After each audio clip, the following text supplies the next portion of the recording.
हा साहेब नमस्कार.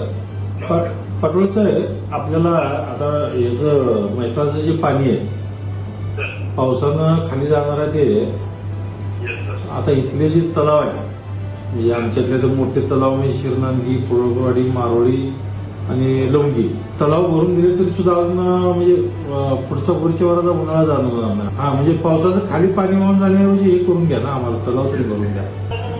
साहेब नमस्कार. साहेब विषय असा आहे, आपल्या आता उजनीची काय परिस्थिती आहे सध्या? बर नाही, आपण माझं मत काय आहे, मी मंत्री महोदयांशी बोलतोय, सगळे तलाव फिटिंग करून मान नदीमध्ये सगळे बंधारे भरून घेतले तर अजून चांगला फायदा होईल आपल्याला. हॅलो,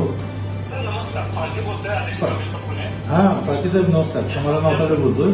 तर आपल्याला एनआरबीसीचं जे पाणी आमच्या राजनीपर्यंत येतं, तर तलावामधून पाणी म्हणजे जर पाणी एनआरबीसी सोडून आमचा तिसंगी तलाव आहे, शेवटी पिण्याच्या पाण्याची कायम अडचण असते. उंबरगाव, भोवाळ आणि कोटी साध्य